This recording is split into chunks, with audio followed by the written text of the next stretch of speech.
স্বাগত জানাই তোমাদের শিক্ষা দর্পণ চ্যানেলে। কিছুদিন থেকে আমরা ইউনিট ওয়াইজ এমসিকিউ আলোচনা করছিলাম। এই ইউনিট ওয়াইজ এমসিকিউ আলোচনা শেষ হয়ে গেছে। এগুলো প্লেলিস্ট আছে, প্লেলিস্ট থেকে এই ইউনিট ওয়াইজ এমসিকিউগুলো দেখে নিতে পারো। এখন আমরা পুরো সিলেবাস থেকে এমসিকিউ নিয়ে আলোচনা করছি। আজকের ক্লাসের সংখ্যা হলো 13। এর আগে আমাদের 12টা ইউনিট ওয়াইজ বা সমস্ত সিলেবাস অনুযায়ী ক্লাস হয়ে গেছে। তোমরা প্লেলিস্ট থেকে এই ভিডিওগুলো দেখে নিতে পারো। এই ইউনিট ওয়াইজ বা সমগ্র সিলেবাস থেকে এমসিকিউ দেখার আগে প্রথমে বিষয়বস্তু ভিডিওটা দেখে নেবে, তারপর ইউনিট ওয়াইজ বা সমগ্র সিলেবাসের এমসিকিউ দেখবে তোমাদের প্রস্তুতি আরও ভালোভাবে হবে। আর আমার পড়ানো যদি ভালো লেগে থাকে চ্যানেলটা লাইক করো, বন্ধুদের মধ্যে শেয়ার করো, সাবস্ক্রাইব করো। তাহলে চলো শুরু করা যাক। আজকে আমরা সমস্ত সিলেবাস অনুযায়ী এমসিকিউ নিয়ে আলোচনা করব।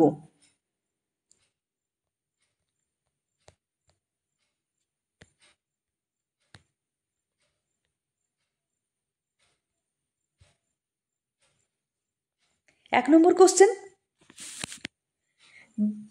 বিশ্ববিদ্যালয় শিক্ষা কমিশন অন্যতম সুপারিশ ছিল। বিশ্ববিদ্যালয় শিক্ষা কমিশনের অন্যতম সুপারিশ ছিল, অপশানগুলো কী কী? এক নম্বর হলো মাধ্যমিক শিক্ষা বহুমুখীকরণ, বি আছে ইউজিসি গঠন, সি আছে সার্বজনীন প্রাথমিক শিক্ষা, আর ডি আছে এসএসসি প্রকল্প মানে সর্বশিক্ষা অভিযান প্রকল্প। তাহলে বিশ্ববিদ্যালয় শিক্ষা কমিশনের সুপারিশ কী ছিল? বিশ্ববিদ্যালয় শিক্ষা কমিশনের সুপারিশ ছিল ইউজিসি গঠন করা। বিশ্ববিদ্যালয় শিক্ষা কমিশন কোনটাকে বলে? রাধাকৃষ্ণ কমিশনকে বলা হয় বিশ্ববিদ্যালয় শিক্ষা কমিশন। তাহলে এটার অ্যান্সার কী হবে? বি। 2 নম্বর কোশ্চেন, কোঠারি কমিশনের রিপোর্টের মূল শিরোনাম ছিল, কোঠারি কমিশন যে রিপোর্ট দিয়েছিল তার মূল শিরোনামটা কী ছিল? অপশানগুলো কী কী? এক নম্বর হলো এডুকেশন ফর অল, বি আছে education and national development, C আছে এডুকেশন ফর ডেমোক্রেসি, এবং ডি আছে ভোকেশনালাইজেশন অফ এডুকেশন। তাহলে কোঠারি কমিশনের মূল শিরোনাম কী ছিল? Education and national development. এটার অ্যান্সার হবে বি। আর এডুকেশন ফর অল কার শিরোনাম ছিল? এটা ছিল এনইপি 1986। এরপরে কোশ্চেনটা দেখে নিই। 3 নম্বর কোশ্চেন, কোঠারি কমিশন কোন স্লোগানটি জনপ্রিয় ছিল? কোঠারি কমিশনের কোন স্লোগানটি জনপ্রিয় ছিল? অপশানগুলো কি? এ হলো এডুকেশন ফর অল, বি আছে education for self realise, C আছে এডুকেশন ফর ন্যাশনাল ডেভেলপমেন্ট, আর ডি আছে এডুকেশন ফর ইকুয়ালিটি। তাহলে কোঠারি কমিশন কোন স্লোগানটি জনপ্রিয় ছিল? Education for national development. দুটো কোশ্চেন একই রকম টাইপের, কিন্তু কোশ্চেনগুলো একটু আলাদা আছে, সেই জন্য দেওয়া হয়েছে। তাহলে এটার অ্যান্সার হবে সি। 4 নম্বর কোশ্চেন, 1986 অনুযায়ী নবোদয় বিদ্যালয় প্রতিষ্ঠানের মূল উদ্দেশ্য কী ছিল? 1986 সালে জাতীয় শিক্ষানীতিতে নবোদয় যে প্রতিষ্ঠিত হয়েছিল তার মূল উদ্দেশ্যটা কী ছিল সেটা জানতে চেয়েছে। অপশানগুলো কি? এ হলো গ্রামীণ মেধাবী ছাত্রছাত্রীদের আবাসিক শিক্ষার সুযোগ প্রদান, বি আছে শহর অঞ্চলে প্রাইভেট স্কুল প্রতিস্থাপন করা, সি আছে কেবলমাত্র কন্যা শিক্ষা উন্নয়ন করা, এবং ডি আছে কারিগরি শিক্ষাকে বাধ্যতামূলক করা। তাহলে 1986 সালে জাতীয় শিক্ষানীতিতে নবোদয় বিদ্যালয়ের মূল উদ্দেশ্য কী ছিল? গ্রামীণ মেধাবী ছাত্রছাত্রী আবাসিক শিক্ষার সুযোগ করা। এটাই ছিল নবোদয় বিদ্যালয়ের মূল উদ্দেশ্য। তাহলে এটার অ্যান্সার হবে এ। 5 নম্বর কোশ্চেন,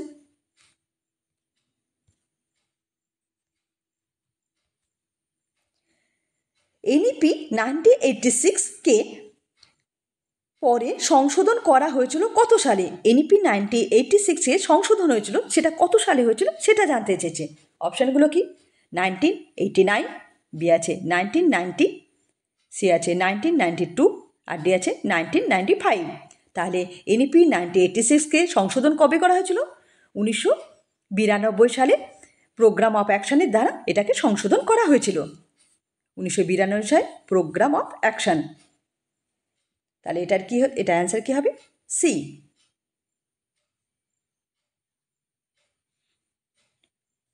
6 নম্বর কোশ্চেন, বিদ্যাসাগরের আসল নাম কী ছিল? আমরা সবাই বিদ্যাসাগর পড়ি। এই যে বিদ্যাসাগরের আসল নামটা কী ছিল? বিদ্যাসাগর তো দেওয়া হয়েছিল, সংস্কৃত কলেজ থেকে তাকে বিদ্যাসাগর উপাধি দেওয়া হয়েছিল। তার আসল নামটা কী ছিল? অপশানগুলো কি? ঈশ্বরচন্দ্র বন্দ্যোপাধ্যায়, বি আছে ঈশ্বরচন্দ্র শর্মা, সি আছে ঈশ্বরচন্দ্র মুখোপাধ্যায়, আর ডি আছে ঈশ্বরচন্দ্র ঘোষ। তাহলে বিদ্যাসাগরের আসল নাম কী ছিল? ঈশ্বরচন্দ্র মুখোপাধ্যায়। এটার অ্যান্সার হবে সি। পরের কোশ্চেনটা দেখে নিই। 7 নম্বর কোশ্চেন, কোন গ্রন্থ রচনার জন্য বিদ্যাসাগর বাংলা গদ্যের জনক নামে পরিচিত? বিদ্যাসাগর কোন গ্রন্থ রচনার জন্য বাংলা গদ্যের জনক নামে পরিচিত ছিল? অপশানগুলো কি? বেতাল পঞ্চবিংশতি, বি আছে শকুন্তলা, সি আছে বর্ণপরিচয়, আর ডি আছে সীতার বনবাস। তাহলে কোন গ্রন্থ রচনার জন্য বিদ্যাসাগরকে বাংলা গদ্যের জনক বলা হয়? এটা হবে বর্ণপরিচয়। এটার অ্যান্সার হবে সি। 8 নম্বর কোশ্চেন, বিদ্যাসাগর কোন পত্রিকায় বহুবিবাহর বিরুদ্ধে প্রবন্ধ প্রকাশ করেছিল? বিদ্যাসাগর যে বহুবিবাহ বন্ধ করার জন্য উদ্যোগী হয়েছিলেন, কোন পত্রিকার মাধ্যমে তা প্রকাশ করেছিল? অপশানগুলো কি? এ হলো সমাচার দর্শন, বি আছে তত্ত্বাবধান পত্রিকা, সি আছে সম্মত কৌমুদী, আর ডি আছে হিন্দু পেট্রিয়টিক। তাহলে কোন পত্রিকায় বহুবিবাহ বিরুদ্ধে প্রকাশ করেছিল? এটা হবে তত্ত্বাবধান পত্রিকায়। আর সমাচার দর্শন কবে হয়েছিল? 1818 সালে। এটা সাপ্তাহিক পত্রিকা ছিল। আর বিদ্যাসাগর বহুবিবাহ বিরুদ্ধে প্রকাশ করেছিল কোথায়? এটা হবে তত্ত্বাবধান পত্রিকা। এটার অ্যান্সার হবে তাহলে বি। এরপরে কোশ্চেনটা দেখে নিই। 9 নম্বর কোশ্চেন,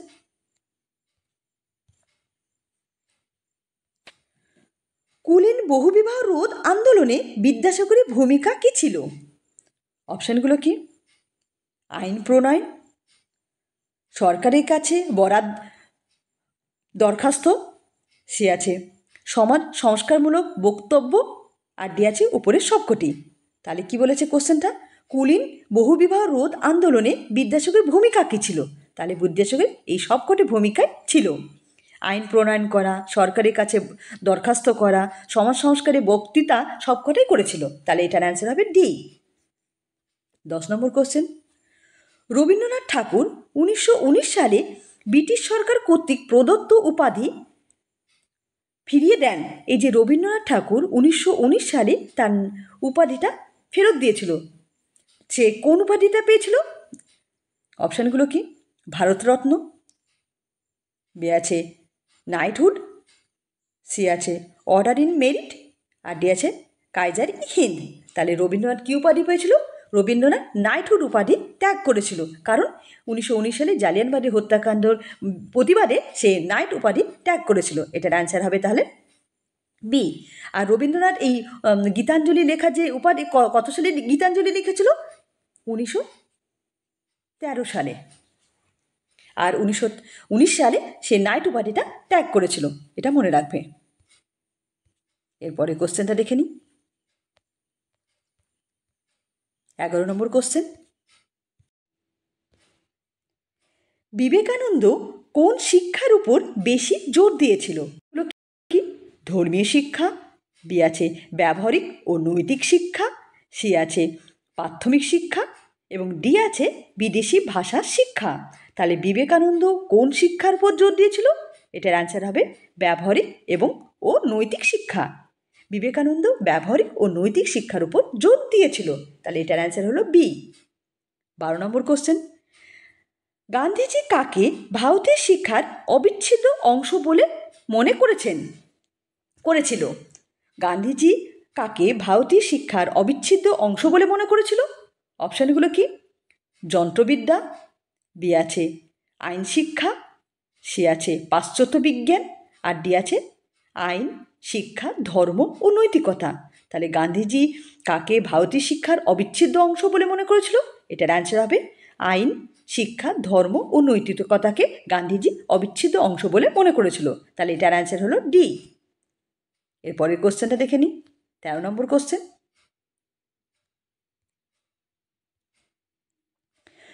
ফ্রয়েবেল শিক্ষার কোন বিষয়ে বিশেষ গুরুত্ব দিয়েছিল? অপশানগুলো কি? এ হলো খেলা ও কার্যকলাপ, বি আছে যন্ত্রনির্ভর শিক্ষা, সি আছে কেবল বইভিত্তিক শিক্ষা, আর ডি আছে কঠোর শাস্তি। তাহলে ফ্রয়েবেল কোন বিষয়ের উপর গুরুত্ব দিয়েছিল? এটার অ্যান্সার হবে খেলা ও কার্যকলাপের উপর ফ্রয়েবেল গুরুত্ব আরোপ করেছিল। তাহলে এটার অ্যান্সার হলো এ। 14 নম্বর কোশ্চেন। ডিউর প্রতিষ্ঠিত স্কুলের নাম কি? এই যে ডিউ প্রতিষ্ঠিত করেছিল যে স্কুল, তার নামটা কি ছিল? অপশানগুলো কি? এ হলো টেগোরের শান্তিনিকেতন, বি আছে কিন্ডারগার্টেন স্কুল জার্মানি, সি আছে ইকোলি নর্ম্যাল ফ্রান্স, আর ডি আছে ল্যাবরেটরি স্কুল শিকাগো। তাহলে জন ডিউ তার প্রতিষ্ঠিত স্কুলের নাম কী ছিল? ল্যাবরেটরি স্কুল শিকাগোতে এই বিদ্যালয়টি জন ডিউ প্রতিষ্ঠা করেছিল। তাহলে এটার অ্যান্সার হবে ডি। 4 নম্বর কোশ্চেন।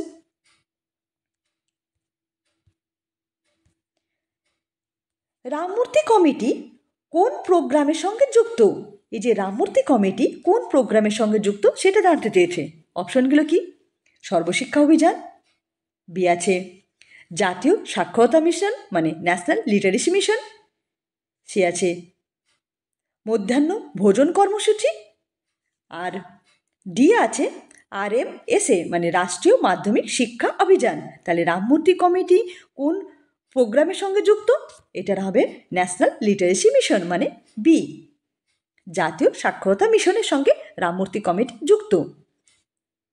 16 নম্বর কোশ্চেন। পেথোলজি শিক্ষার বিশেষভাবে কোন বিষয়ের উপর জোর দিয়েছিল? কোন বিষয়ের উপর পেথোলজি তার শিক্ষায় জোর দিয়েছিল সেটা জানতে চেয়েছে। অপশানগুলো কি? শিশুর স্বাভাবিক বিকাশ, বি আছে পরীক্ষার ফলাফল, সি আছে কঠোর শাস্তি, আর ডি আছে শিল্প শিক্ষার উপর অতিরিক্ত নির্ভরশীল। তাহলে প্যাথোলজি কোন বিষয়ের উপর বেশি জোর দিয়েছিল? এটার অ্যান্সার হবে শিশুর স্বাভাবিক বিকাশ মানে এটার অ্যান্সার হবে এ। এরপরে কোশ্চেন লিখেছি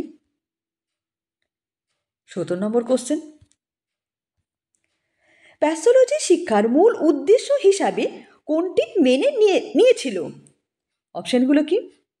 এ হলো কেবল বইয়ের জ্ঞান অর্জন, বি আছে মানসিক গুণাবলী বিকাশ, সি আছে সমাজ সংস্কার, আর ডি আছে কারিগরি দক্ষতা অর্জন।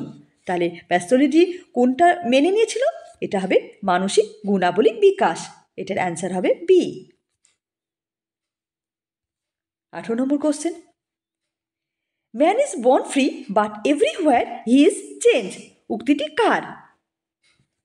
অপশানগুলো কি? এ হলো জন লক, বি আছে মিল, সি আছে ফ্রয়েড, আর ডি আছে Rousseau. Man is born free but everywhere he is in chains, এটা কে বলেছে? এটা রুশো বলেছে। এটার অ্যান্সার হবে ডি।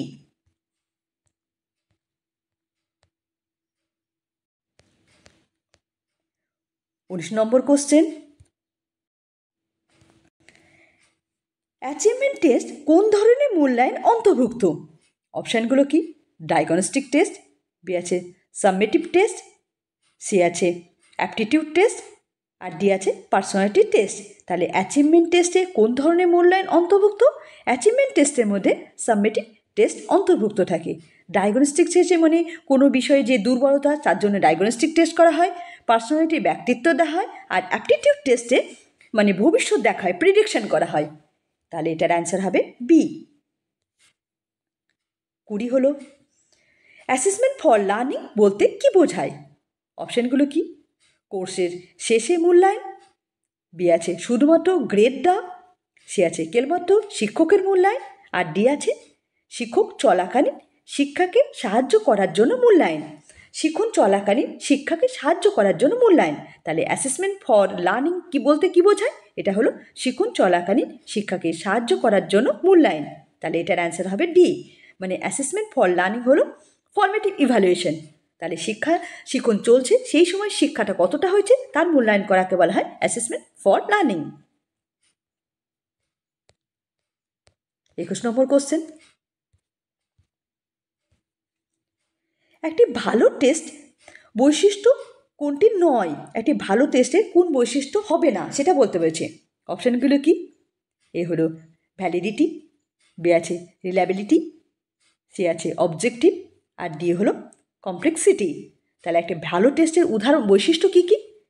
ভ্যালিডিটি থাকবে, রিলায়েবিলিটি থাকবে, অ্যান্ড অবজেক্টিভিটি। এই তিনটে গুণ হলো একটা ভালো টেস্টের বৈশিষ্ট্য, কিন্তু কোনটা নয়? এটা কমপ্লেক্সিটি, এটা বৈশিষ্ট্য না। তাহলে এটার অ্যান্সার হবে ডি। এরকম টাইপের কোশ্চেন পরীক্ষা খুব পড়ে। একটা ভালো টেস্টের বৈশিষ্ট্য কী? তোমরা মনে করবে একটা ভালো টেস্টের বৈশিষ্ট্য হলো ভ্যালিডিটি, রিলায়েবিলিটি অ্যান্ড অবজেক্টিভিটি। একটা ভালো টেস্টের বৈশিষ্ট্যর উদাহরণ এগুলো। 22 নম্বর কোশ্চেন, ডায়াগনস্টিক টেস্ট সাধারণত কোন পর্যায়ে বেশি কার্যকর? অপশানগুলো কি? কোর্স শেষে, বি আছে শিক্ষা ঘাটতি চিহ্নিত করার সময়, সি আছে ভর্তি পরীক্ষায়, আর ডি আছে সনদ প্রদানের সময়। তাহলে ডায়াগনস্টিক টেস্ট কোন পর্যায়ে বেশি কার্যকর? এটা হবে শিক্ষার ঘাটতি চিহ্নিত করার সময় ডায়াগনস্টিক টেস্ট করা হয়। তাহলে এটার অ্যান্সার হবে বি। 23 নম্বর কোশ্চেন,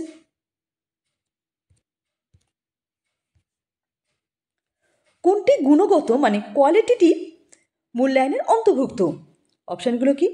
এ হলো আইকিউ টেস্ট, বি আছে অ্যাপটিটিউড টেস্ট, সি আছে ইন্টারভিউ অ্যান্ড অবজারভেশন, আর ডি হলো অ্যাচিভমেন্ট টেস্ট। তাহলে কোনটি গুণগত মূল্যায়নের অন্তর্ভুক্ত? এটা হলো ইন্টারভিউ অ্যান্ড অবজারভেশন হলো গুণগত মূল্যায়ন অন্তর্ভুক্ত। তাহলে এটার অ্যান্সার হবে সি। 24 নম্বর কোশ্চেন, ফর্মেটিভ ইভ্যালুয়েশনের আর একটা নাম কি? অপশানগুলো কি? এ হলো অ্যাসেসমেন্ট ফর লার্নিং, বি আছে অ্যাসেসমেন্ট অফ লার্নিং, সি আছে এন্টার টেস্ট, আর ডি আছে সাবমিটিভ টেস্ট। তাহলে অ্যাসেসমেন্ট ফর্মেটিভ ইভ্যালুয়েশনের আরেকটা নাম কি? Assessment for learning. এটাকে বলা হয় অনেক সময় ফর্মেটিভ অ্যাসেসমেন্ট ফর লার্নিংকে ফর্মেটিভ ইভ্যালুয়েশনের মতো হয়, আর অ্যাসেসমেন্ট অফ লার্নিং কি অনেকটা সাবমিটিভ ইভ্যালুয়েশনের মতো। তাহলে এটার অ্যান্সার হবে এ। 25 নম্বর কোশ্চেন,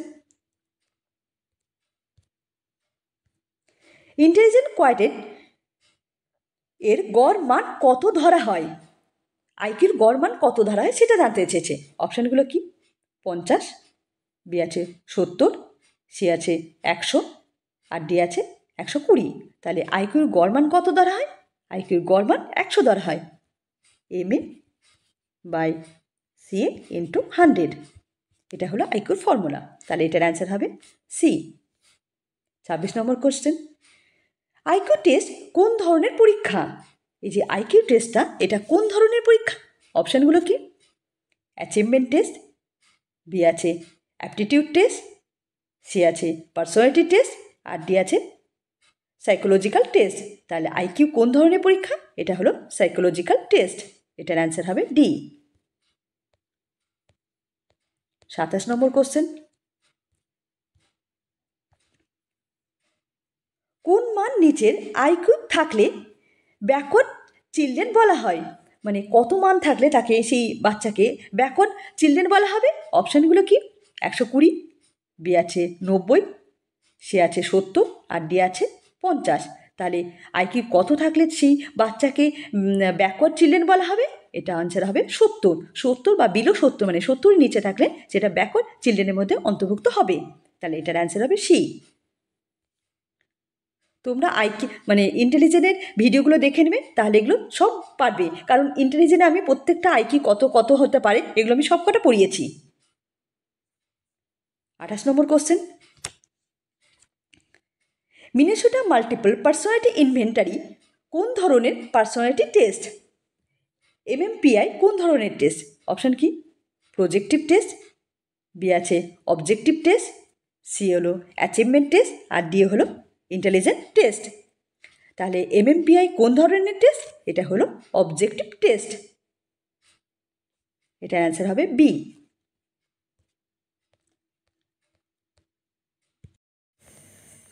29 নম্বর কোশ্চেন, কোনটি প্রজেক্ট টেস্ট নয়? এখানে বলেছে নয়। অপশানগুলোকে দেখে নিই। এ হলো থ্যামেটিক অ্যাপ্রিসিয়েস টেস্ট মানে টিএটি, বি আছে রোসা ইনবক্স টেস্ট, সি আছে সেন্টেন্স কমপ্লিসেশন টেস্ট, আর ডি আছে স্ট্যানফোর্ড বিনি টেস্ট। তাহলে কোনটা প্রজেক্ট টেস্ট নয়? এটা হবে স্ট্যানফোর্ড বিনি টেস্ট। এটা একটা ইন্টেলিজেন্ট টেস্ট, এটা মানে প্রজেক্ট টেস্ট নয়। তাহলে এটার অ্যান্সার হলো ডি। 30 নম্বর কোশ্চেন, ইন্টারেস্ট ইনভেন্টারি টেস্ট কার জন্য বেশি কার্যকর? অপশানগুলো কি? চাকরি বা পেশা নির্বাচনের জন্য, বি আছে স্মৃতিশক্তির যাচাইয়ের, সি আছে ক্রিয়া প্রতিযোগিতা, আর ডি আছে শারীরিক শক্তি নির্ধারণ। তাহলে ইন্টারেস্ট ইনভেন্টারি টেস্ট কিসের জন্য বেশি কার্যকর? এটা হলো চাকরি বা পেশা নির্বাচনের জন্য বেশি ইন্টারেস্ট ইনভেন্টারি টেস্টটাকে প্রয়োগ করা হয়। তাহলে এটার অ্যান্সার হবে এ। 31 নম্বর কোশ্চেন, ইন্টারেস্ট ইনভেন্টারি টেস্ট সাধারণত কেমন প্রশ্ন নিয়ে গঠিত হয়? মানে ইন্টারেস্ট ইনভেন্টারি টেস্টে প্রশ্ন সংখ্যা কীরকম হয়? অপশানগুলো কি? এ হলো হ্যাঁ না বা পছন্দ অপছন্দ ধরনের, বি আছে গাণিতিক সমস্যা, সি আছে বস্তুনিষ্ঠ জ্ঞানমূলক প্রশ্ন, আর ডি আছে দীর্ঘ রচনা প্রশ্ন। তাহলে ইন্টারেস্ট ইনভেন্টারি টেস্টে প্রশ্ন কেমন হয়? এটা সাধারণত ট্রু ফলস বা লাইক ডিসলাইক মানে হ্যাঁ না বা পছন্দ অপছন্দ এরকম টাইপের প্রশ্ন হয়। তাহলে এটার অ্যান্সার হবে এ। 32 নম্বর কোশ্চেন, আর ইকুয়াল টু 0 মানে কি? অপশানগুলো কি? এ হলো সম্পূর্ণ ঋণাত্মক সহসম্পর্ক, বি হলো সম্পূর্ণ ধনাত্মক সহসম্পর্ক, সি হলো সহসম্পর্ক নেই, আর ডি হলো আংশিক সহসম্পর্ক আছে। আর ইকুয়াল টু 0 মানে কি? মানে কোনো কোরিলেশন নেই। তাহলে এটার হবে সহসম্পর্ক নেই। এটার অ্যান্সার হবে সি। যদি সমসম্পর্ক হয় মানে সম্পূর্ণ ঋণাত্মক সহসম্পর্ক হয়, একটার সঙ্গে আর একটা বাড়লে আর একটা বাড়বে, এটা হলো সম্পূর্ণ ঋণাত্মক সহসম্পর্ক। আর সম্পূর্ণ ধনাত্মক বলতে কি? একটা বাড়লে আর একটা কমবে, এরকম হলে সম্পূর্ণ ধনাত্মক হয়। আর যখন আর ইকুয়াল টু 0 মানে কোনো সম্পর্ক নেই। তাহলে এটার অ্যান্সার হবে সি। 33 নম্বর কোশ্চেন,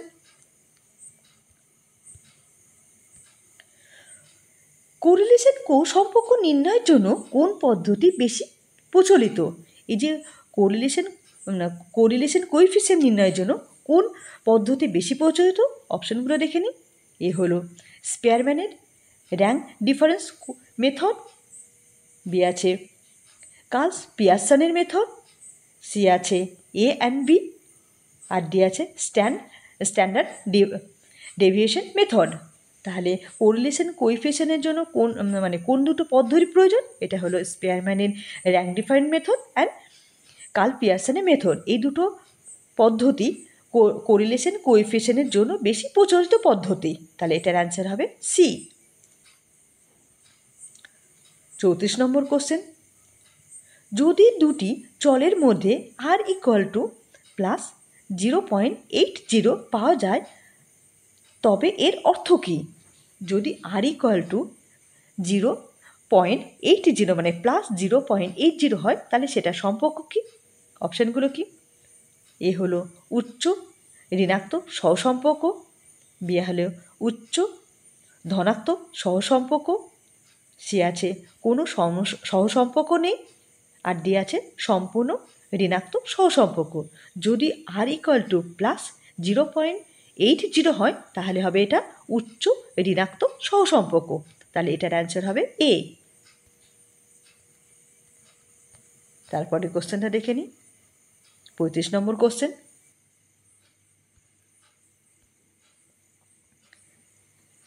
স্পেয়ারম্যানের র্যাঙ্ক কোরিলেশন কোএফিসিয়েন্টের প্রতীক কী? স্পেয়ারম্যানের র্যাঙ্ক কোরিলেশন কোএফিসিয়েন্টের প্রতীকটা কি সেটা জানতে চেয়েছে। অপশানগুলো দেখে নিই। এক নম্বর হলো আর, বি হলো RH/O, সি হলো স্ট্যান্ডার্ড ডেভিয়েশন, আর ডি হলো সামেশন। তাহলে স্পেয়ারম্যানের র্যাঙ্ক কোরিলেশনের প্রতীক কি? RH/O, এটা হলো স্পেয়ারম্যানের র্যাঙ্ক কোরিলেশন কোএফিসিয়েন্টের প্রতীক। আর কার্ল পিয়ারসনের কি? কার্ল পিয়ারসনের হলো আর, স্মল আর, এটা হলো কার্ল পিয়ারসনের। তোমরা এটা মনে রেখো। 36 নম্বর কোশ্চেন, কোরিলেশন কোএফিসিয়েন্ট নির্ণয়ের কোন মান সবচেয়ে বেশি নির্ভরযোগ্য ধরা হয়? কোন মানটাকে সবচেয়ে বেশি নির্ভরযোগ্য ধরা হয়? অপশানগুলো দেখে নিই। এক নম্বর হলো +1 অথবা -1, বি হলো 0, সি হলো 0.5, আর ডি হলো 0.25। তাহলে কোরিলেশন কোএফিসিয়েন্টের কোন মানটিকে নির্ভরযোগ্য হিসেবে ধরা হয়? এটা -1 অথবা +1 অথবা -1। এটার অ্যান্সার হবে এ। 37 নম্বর কোশ্চেন, কার্ল পিয়ারসনের কোরিলেশন কোএফিসিয়েন্ট কোন ধরনের সহসম্পর্ক মাপে? এই যে কার্ল পিয়ারসনের কোরিলেশন কোএফিসিয়েন্ট কোন ধরনের সহসম্পর্ক মাপে? অপশানগুলো, এক নম্বর অপশান হলো র্যাঙ্ক কোরিলেশন, বি হলো লিনিয়ার কোরিলেশন, সি হলো নন লিনিয়ার কোরিলেশন, আর ডি হলো পার্টাল কোরিলেশন। তাহলে কার্ল পিয়ারসনের কোরিলেশন কোএফিসিয়েন্ট কী ধরনের সহসম্পর্ক মাপে? এটা হলো লিনিয়ার কোরিলেশন মাপে কার্ল পিয়ারসনের কোরিলেশন কোএফিসিয়েন্টে। আর স্পেয়ারম্যানের কোরিলেশন কোএফিসিয়েন্ট কী মাপে? এটা হলো নন লিনিয়ার হয়। তাহলে এটার অ্যান্সার হবে বি। 38 নম্বর কোশ্চেন, কার্ল পিয়ারসনের কোরিলেশন নির্ণয়ে কোন পরিসংখ্যা বেশি ব্যবহৃত হয়? কার্ল পিয়ারসনের কোরিলেশন কোএফিসিয়েন্টে কোন পরিসংখ্যাটা বেশি ব্যবহার করা হয়? এক নম্বর অপশান হলো মিন, স্ট্যান্ডার্ড ডেভিয়েশন, বি আছে মিডিয়ান ও মোড, সি আছে কিউনেস ও কার্টোসিস, আর ডি আছে রেন কোয়ার্টার ডেভিয়েশন। তাহলে কার্ল পিয়ারসনের কোরিলেশনে কোন পরিসংখ্যা বেশি ব্যবহার করা হয়? এটা মিন, স্ট্যান্ডার্ড ডেভিয়েশন বেশি ব্যবহার করা হয়। এটার অ্যান্সার হবে এ। এরপরে কোশ্চেনটা দেখে নিই।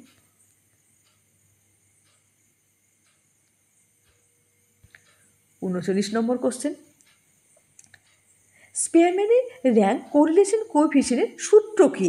এবার হচ্ছে সূত্রটা কী? স্পেয়ারম্যানের র্যাঙ্ক কোরিলেশন কোএফিসিয়েন্টের সূত্র কী? সূত্র হলো P = 1 - (6) summation d² by n - n² - 1, মানে এটার অ্যান্সার হবে এ। এটা হলো স্পেয়ারম্যানের কোরিলেশন কোএফিসিয়েন্টের সূত্র। তোমরা এই সূত্রটা মনে রাখবে। 40 নম্বর কোশ্চেন, স্পেয়ারম্যানের কোরিলেশন কোএফিসিয়েন্ট নির্ণয়ে ডি কী বোঝায়? স্পেয়ারম্যানের কোরিলেশন কোএফিসিয়েন্টে এই ডিটাকে বলতে কী বোঝায় সেটা জানতে চেয়েছে। অপশানগুলো দেখে নিই। এ হলো দুটি ভেরিয়েবলের যোগফল, বি আছে মিডিয়ান ডেভিয়েশন, সি আছে স্ট্যান্ডার্ড ডেভিয়েশন, আর ডি আছে দুটি র্যাঙ্কের পার্থক্য। তাহলে স্পেয়ারম্যান কোরিলেশন কোএফিসিয়েন্ট ডি বলতে কী বোঝায়? এটা হলো দুটি র্যাঙ্কের পার্থক্যকে বোঝায়। এটার অ্যান্সার হবে ডি। এরপরের কোশ্চেনটা দেখে নিই।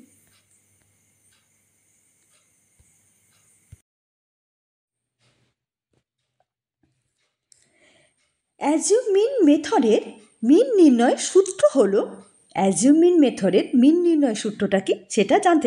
সূত্রটা কি? A plus summation frequency D by frequency summation frequency into I. এটা হলো অ্যাজিউম মিনে মিন বের করা সূত্র।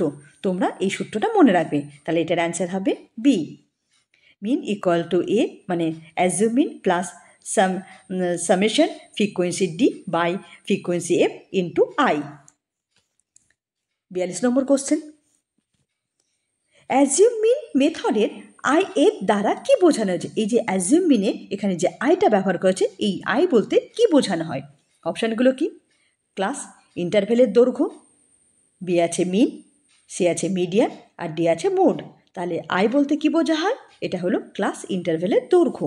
এটার অ্যান্সার হবে এ। এরপরে কোশ্চেনটা দেখে নিই। 43 নম্বর কোশ্চেন, যদি অ্যাজিউম মিন মেথডের summation frequency D equal to 0 হয় তবে মিন কত হবে? Summation frequency D equal to 0 যদি হয় তাহলে মিন কত হবে? অপশানগুলো কি? Mean equal to median, B আছে mean equal to mode, C আছে mean equal to assume mean, আর ডি আছে মিন নির্ণয় অসম্ভব। তাহলে summation frequency D equal to 0 হলে মিন কত হবে? Mean equal to assume mean, এটা অ্যান্সার হবে সি। 44 নম্বর কোশ্চেন, ফ্রিকোয়েন্সি ডিস্ট্রিবিউশনে কন্টিনিউয়াস করার জন্য কোনটি ব্যবহার করা হয়? ফ্রিকোয়েন্সি ডিস্ট্রিবিউশনকে কন্টিনিউয়াস করার জন্য কোনটা ব্যবহার করা হয়? অপশানগুলো কী কী? এ হলো ক্লাস লিমিট, বি আছে ক্লাস উইথ, আর ডি আছে ক্লাস বাউন্ডারি, আর সি আছে ক্লাস বাউন্ডারি, আর ডি আছে ক্লাস ইন্টারভাল। তাহলে ফ্রিকোয়েন্সি ডিস্ট্রিবিউশনকে কন্টিনিউয়াস করার জন্য কী ব্যবহার করা হয়? এটা হয় ক্লাস বাউন্ডারি, এটার অ্যান্সার হবে সি। আমি আগে তোমাদের শিক্ষা রাশিবিজ্ঞানের একটা ভিডিও দিয়েছি, তোমরা ওই ভিডিওটা আর এই ভিডিওটা ভালো করে দেখে নেবে, তাহলে রাশিবিজ্ঞান সম্পর্কে একটা ওভারঅল আইডিয়া তৈরি হয়ে যাবে। আমি আগের ক্লাসে কোরিলেশন থেকে কোনো কোশ্চেন করেছিলাম না, সেই জন্য এই ক্লাসটাই আমি বেশি করে কোরিলেশন থেকে কীরকম টাইপের কোশ্চেন হতে পারে সেগুলো করিয়ে দিলাম। তোমরা ওই দুটো, এই ভিডিওটা আর আগের ভিডিওটা স্ট্যাটিস্টিকের যে আগে একটা ভিডিও দিয়েছি ওই ভিডিওটা দুটো দেখে নেবে, তাহলে একটা ওভারঅল আইডিয়া তৈরি হয়ে যাবে। এরপরে কোশ্চেনটা শুরু করি। 45 নম্বর কোশ্চেন, অ্যানোরেক্সিয়া নার্ভোসা রোগ সংক্রান্ত ব্যক্তির বৈশিষ্ট্য কী? অ্যানোরেক্সিয়া নার্ভোসা রোগ সংক্রান্ত ব্যক্তির বৈশিষ্ট্য কী? অপশানগুলো কি? এ হলো অতিরিক্ত খাবার খাওয়া, বি আছে খাবার না খাওয়ার প্রবণতা, সি আছে কেবল মিষ্টি খাবার খাওয়া, আর ডি আছে কেবল ঝাল খাবার খাওয়া। তাহলে অ্যানোরেক্সিয়া নার্ভোসার বৈশিষ্ট্য কী? খাবার না খাওয়ার প্রবণতা হলো অ্যানোরেক্সিয়া নার্ভোসা, আর অতিরিক্ত খাওয়ার খায় তাদেরকে কী বলা হয়? Bulimia nervosa. তোমরা এটা মনে রাখবে, কম খাওয়াকে অ্যানোরেক্সিয়া নার্ভোসা আর বেশি খাওয়া হলো বুলিমিয়া নার্ভোসা। 46 নম্বর কোশ্চেন, খাদ্যজনিত ব্যাধি কোন শ্রেণীর রোগ হিসাবে ধরা হয়? এই যে খাদ্যজনিত যে ব্যাধিগুলো হয় এটা কোন শ্রেণীর রোগ হিসাবে ধরা হয়? অপশানগুলো কি? এ হলো মানসিক রোগ, বি আছে হৃদরোগ, সি আছে আক্রমণ রোগ সংক্রান্ত রোগ, আর ডি আছে শ্বাসযন্ত্রের রোগ।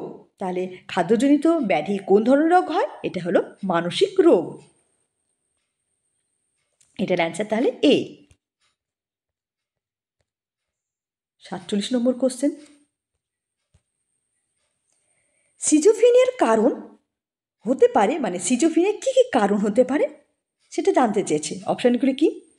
এ হলো বংশগত কারণ, বি আছে মস্তিষ্কের রাসায়নিক ভারসাম্যহীনতা, সি আছে পরিবেশগত চাপ, আর ডি আছে উপরের সবকটি। তাহলে সিজোফ্রেনিয়ার যে সমস্ত কারণের জন্য সিজোফ্রেনিয়া হয় সেগুলো কী কী? এগুলো উপরে সবকটি, বংশগত কারণে হতে পারে, মস্তিষ্কের রাসায়নিক ভারসাম্যহীনতার জন্য হতে পারে, বা পরিবেশগত চাপের ফলেও সিজোফ্রেনিয়া রোগটা হতে পারে। তাহলে এটার অ্যান্সার হবে ডি। 48 নম্বর কোশ্চেন, হ্যালুসিনেশন বলতে কি বোঝায়? অপশানগুলো কি?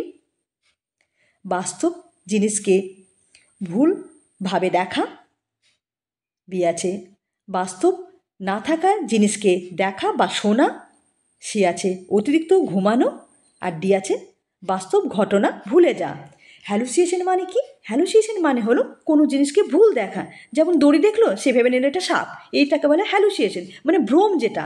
এটা কোনটা হবে তোমরা আমাকে মেসেজ করে বলবে, এটা হোমওয়ার্ক থাকলো, প্রত্যেকে আমাকে মেসেজ করে বলবে। আমি ক্লু দিয়ে দিলাম, হ্যালুসিনেশন মানে হলো কোনো জিনিসের ভুল দেখা। এই অপশানগুলোর মধ্যে কোনটা অ্যান্সার হবে তোমরা আমাকে বলবে। এরপরে কোশ্চেনটা দেখে নিই। 49 নম্বর কোশ্চেন,